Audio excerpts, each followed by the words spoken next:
Professor Mohammad Marandi, welcome back to Uncensored. Well, what is your reaction to Donald Trump saying Iran cannot have a nuclear weapon, and if the talks aren't successful, I actually think it will be a very bad day for Iran? Well, first of all, I have to correct something, and that footage that Trump tweeted was of a tribal gathering for the Eid, and he murdered innocent people. It had nothing to do with ships. It had nothing to do with anti-ship missiles. And anyone can look up, use a search engine to see that this is how traditional tribal gatherings take place. So that's just one more war crime for the United States. Iran is not developing a nuclear weapon. Even Tulsi Gabbard admits such, and the United States admits that Iran, for the last 20 years at least, has not been developing a nuclear weapon. So Trump is being, the elderly Trump is being dishonest when he says that Iran cannot have a nuclear weapon. He's implying that that is what Iran is pursuing. Its peaceful nuclear program is within the framework of international law. It is within the framework of the IAEA and the NPT. And so any attack on Iran by the United States would be illegal and a war crime. And of course, the United States does not have a mandate on behalf of the UN or anywhere else. So it's just another it would just be another act of aggression. But the difference is that Iran can fight back. It would not be Iraq. It would not be Afghanistan. It would not even be Vietnam. All the small, tiny Arab dictatorships in the Persian Gulf that host U.S. bases would be complicit.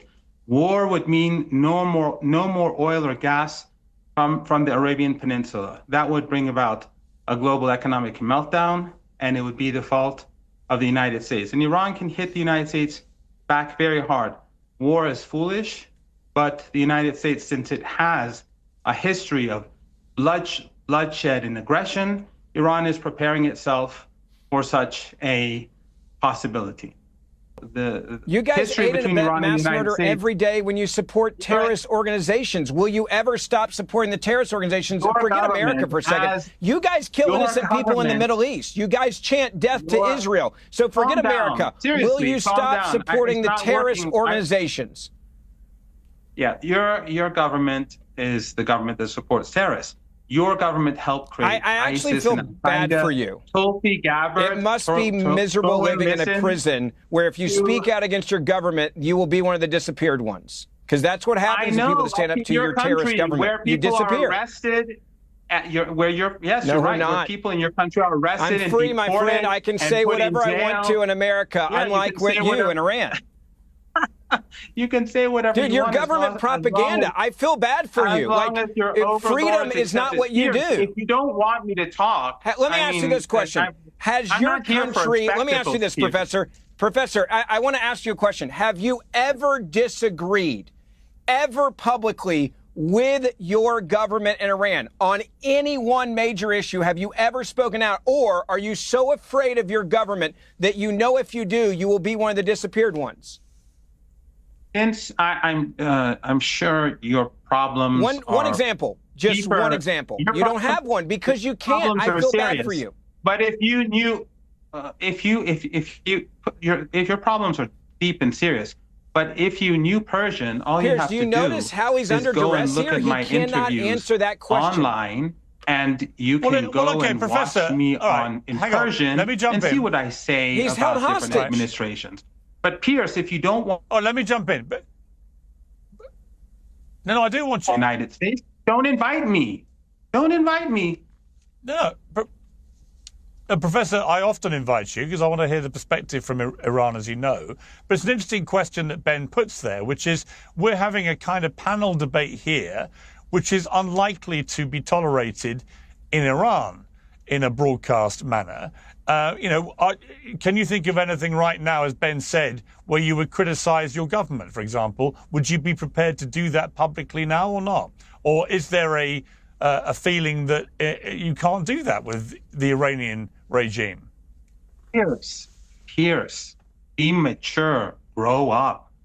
You are the person who I invited to come to Iran. You are the go take your medicine. You are the person who I invited to come to Iran to visit the country, and you refused the invitation. So you're not in a position to because he's not an idiot. You're not. I wouldn't come to Iran either. Journalist. I don't want to disappear like you're afraid of. Well, I'm glad you won't come because we'd have to spend a lot of money on therapy for you, and we have enough problems because of the sanctions. But that aside, let me ask you another question. Yes, let me ask you another question. Is there any terrorist activity that you condemn that your government has funded? Do you condemn the attack on the innocent people in Israel or any other attack by any terrorist organization that you guys have funded? Is there ever a moment in Iranian history in your lifetime where you say supporting that terrorist organization, funding, aiding, training, you would condemn the attacks and the death of innocent people anywhere in the world? I condemn ethno-supremacism and an apartheid regime, and I condemn this Holocaust, and I condemn what Tulsi Gabbard admitted that the United States supported ISIS and Al-Qaeda, and they brought them to power in Syria. I want to bring in Scott.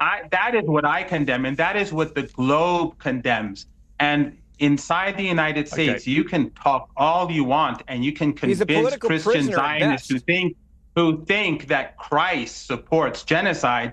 You can convince them that what you're saying makes sense. But outside of the United States, people are seeing what's going on in Gaza every day. Fearful you must be of your government. I want to bring in Scott. Scott, hey, guys, I want to bring in Scott.